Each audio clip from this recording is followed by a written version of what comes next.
ரொம்ப லவ் பண்ணுறேன்னா புரிஞ்சிக்க மாட்றாங்கண்ணா என்ன. நானும் எவ்வளோ ஃபோன்லாம் பண்ணுறேன், என் ஃபோன்லேருந்து எடுக்க மாட்றாங்க. வேறு ஒரு ஃபோன்லேருந்து பேசினா எடுக்கிறாங்க, எடுத்துகிட்டு ரொம்ப ஃபார்மலாக பேசுகிறாங்க, நல்லா பேசுகிறாங்க. திரும்பியும் பார்த்தா நம்மகிட்ட பேச மாட்றாங்க, விலைக்கு போகிறாங்க. ரொம்ப நாளாக அவங்களுக்காக நான் நிறைய விஷயங்களை அவங்களுக்காக செஞ்சேன். அவங்களுக்காக நான் ரொம்ப உண்மையாக இருந்தேன், உண்மையான உறவோடு இருந்தேன், உண்மையான பாசமாக இருந்தேன். அந்த பர்சனை என்னோட ரொம்ப நான் மதிப்புக்குரிய ஒரு மனிதனாக வச்சுருந்தேன். அந்த பர்சனை ஒரு காதலியாக இருக்கலாம், ஒரு ஃப்ரெண்டாக இருக்கலாம், நம்ம அப்பா மாதிரி பழகின ஒரு மனிதராக இருக்கலாம், நம்ம அம்மாவாக நினச்ச ஒரு பர்சனாக இருக்கலாம், நம்ம ரொம்ப பாசமாக ஒரு சகோதரியோ ஃப்ரெண்டோ சேர்ந்த மாதிரி ஒரு பர்சனாக அவங்க இருக்கலாம், யாராவனாலும் இருக்கலாம். அந்த மாதிரி ரொம்ப நேசித்த ஒரு பர்சன்னா இப்போ என்கிட்ட ஃபோனே பண்ண மாட்டுறாங்க, என்கிட்ட பேச மாட்டுறாங்க. நான் என்னென்ன பண்ணேன்? நான் என்னென்ன அப்படி பாவம் பண்ணேன்? உண்மையாக இருந்தது தப்பாண்ணா?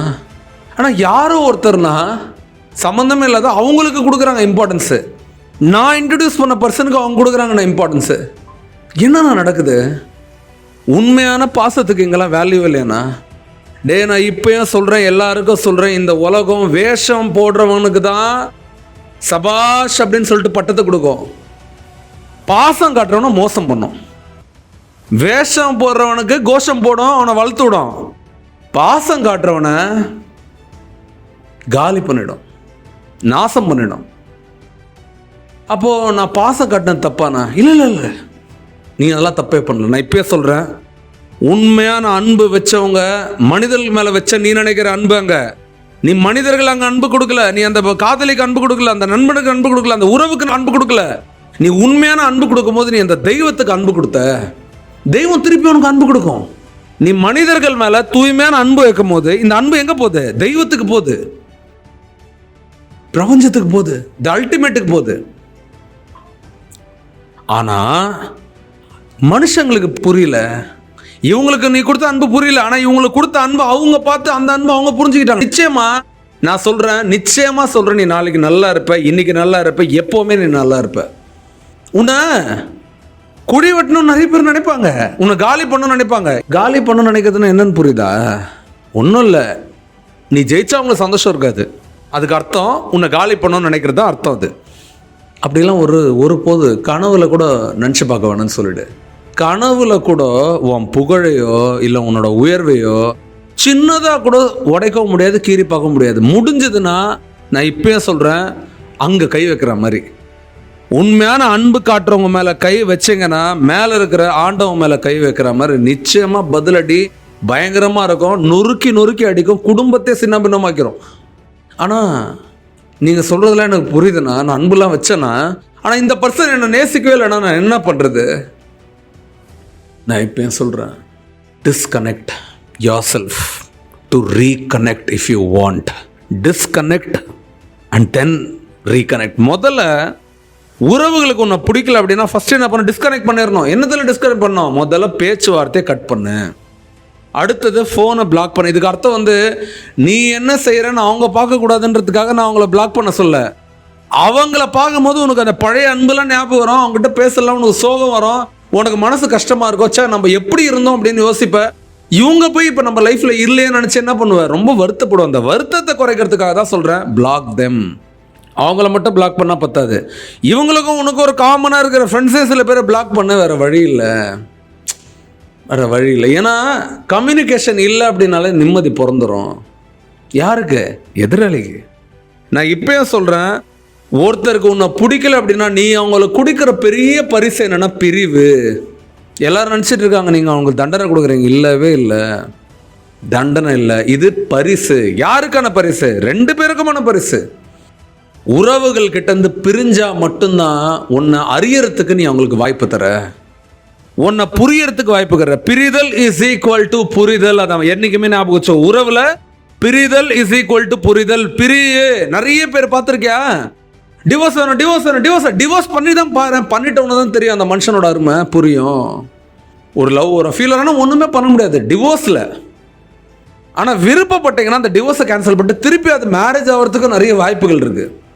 ஆனால் கன்ஃபியூஷனை அதிகப்படுத்தணும், சண்டையை அதிகப்படுத்தணும், பிரிவை அதிகப்படுத்தணும் அப்படின்னா கூடயே இரு.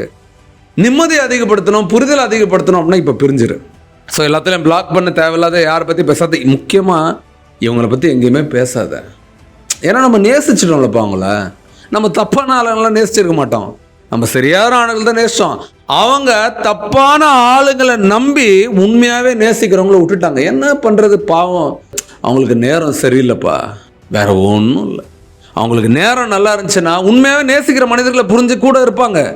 ஆனால் நேரம் நல்லா இல்லாதால குட்டி குட்டி குட்டி குட்டி குழப்பம் பெருசாக்கி குட்டி போட்டு நாளைக்கு ஒரு நாளைக்கு நல்லா வச்சு செய்யும் போலியான உறவுகள்லாம் அவங்கள.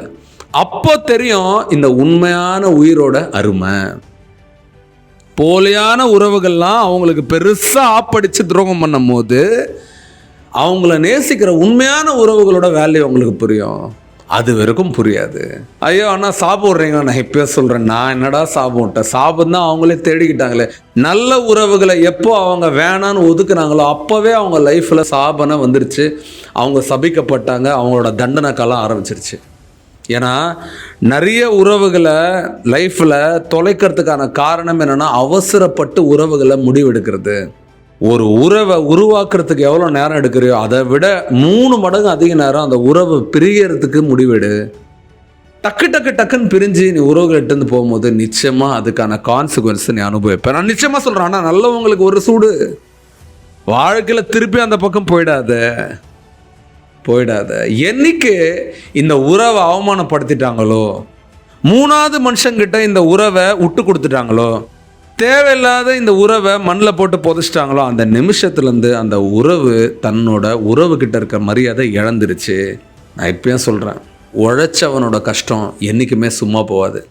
அதே மாதிரி உண்மையாகவே நேசிச்சிடணும் இதயமும் என்றைக்குமே தனிமையாக மட்டும் இருக்காது.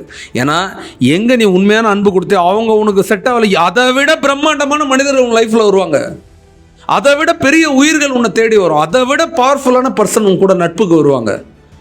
நான் அதுக்கு அர்த்தம் இன்னொருத்தர் வந்தோன்னே இவங்களை விட்டு போன்னு சொல்கிறேன். இப்போ சொல்கிறேன், அவங்க லாய்க்கலைன்னா என்னடா பண்ணுவோம், விட்டு தாண்டா வந்தவன் அந்த உறவை. உன்னை மதிக்காத பீப்புளுக்கு நீ செஞ்சதெல்லாம் போதும்டான்ற வச்சு ஓரம் கட்டிட்டு பூட்டி லாக் போட்டு வெளியே வந்துரு. உன்னை மதிக்கிறவங்களுக்கான திருப்பி உன்னோட அக்கௌண்ட்டை ஓப்பன் பண்ண, அங்கே உறவுகளை உருவாக்க, அங்கே முன்னேறிப்போ.